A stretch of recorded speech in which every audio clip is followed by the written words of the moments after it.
Aitäh, härra eesistuja. Lugupeetud kolleegid, lugupeetud arupärimistele vastaja. No need vastused on ju sellised, et aga miks on vaja kogu aeg korrutada, et Eestis ajakirjandus on vaba, kui see on iseenesest mõistetav?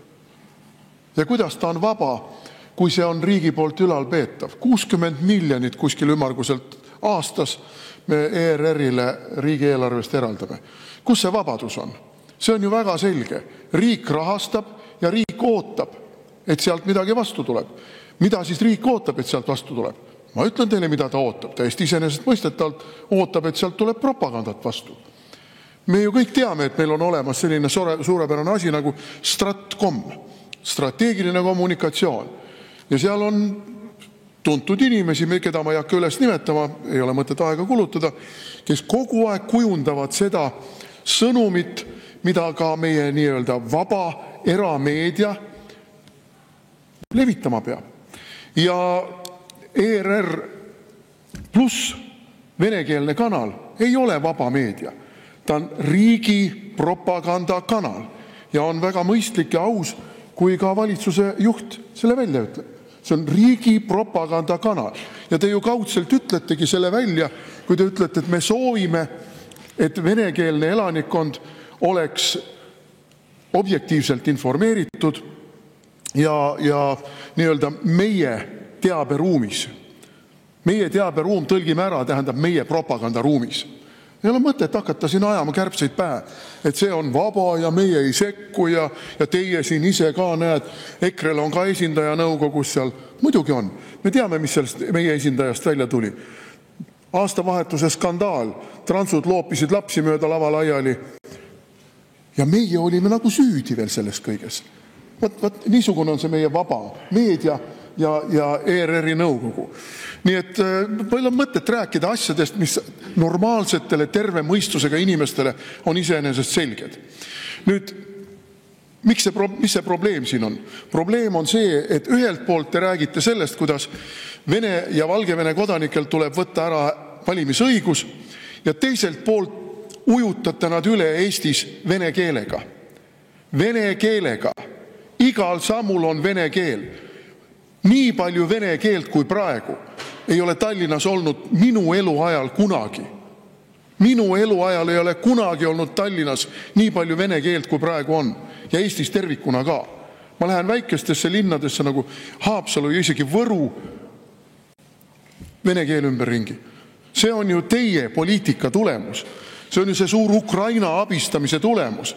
Et kõik need Ida-Ukraina venelased on takistamatult võinud tohutu voona meie juurde tulla. Ja mis te siis neile pakute? Aga te pakutegi neile vene keelt. Tuleb mulle paar päeva tagasi meili peale teade, et üks minu dokumentidest hakkab aeguma. Suurepärane. Sellega ma olen nõus, et meil on tore digiriik, kus mulle tuletatakse seda meelde. Aga ma võtan selle lahti. Seal on eesti keeles, siis on vene keeles, pange tähele, siis teisena on vene keeles ja siis on inglise keeles. Aga miks ei võiks olla vastupidi, et vähemalt teisel kohal on inglise keel, kui me nii polüglotiliku või kui me nüüd nii internatsionaalsed oleme, et me pakume siin, ma ei tea, 3-keelset teenindust kõikidele. Terve maailm võib siia kokku tulla, ta saab endale arusaadavas keeles teenindust, mis ei ole tegelikult Eesti riigi ülesanne. See ei ole Eesti riigi ülesanne, et me peame pakkuma kõikidele neile arusaadavas keeles. Kui neil on probleem, ja ma käisin 20 aastat tagasi hästi palju Saksamaal, tegin äri natukene, mul oli seal vaja ametiasutustega asju ajada, ma ei saanud seda, ma pidin tellima endale tõlgi. Ja vaat kõik need tegelased peaks endale tõlgid tellima. Aga mitte niimoodi, et me laamendame siin tohutult neile pakkuda neile sobivas keeles teenindust. See ei ole Eesti riigi ülesanne. Ja tulles nüüd selle juurde veel, et meil on need riigi poolt rahastatavad, palun lisaaega. 3 minutit lisaks. Riigi poolt rahastatavad kanalid, aga ka riigi poolt toetatavad erakanalid, sest ei ole mõtet rääkida, et Reformierakond ei ole toetanud erakanalid. On küll. Delfi sai ja Postimees sai ja ma ei tea, kuhu te veel olete pannud ja mismoodi te siin kuskil sussa-vussa veel mingisuguste tellimuste ja uuringute ja mingite muude asjade kaudu neid rahastate, sest Stratcomil on ju vaja, et sealt tuleb ka seda õiget propagandat. No kui ma vaatan näiteks neid meie peavoolikuid, niisugune suurepärane autor nagu Oleg Samorodni, oi missugune Eesti patrioot, oi missugune Eesti patrioot. Ja mina olen temal kogu aeg hammaste vahel, ükskõik mida ta kirjutab. Mart Helme on alati hammaste vahel.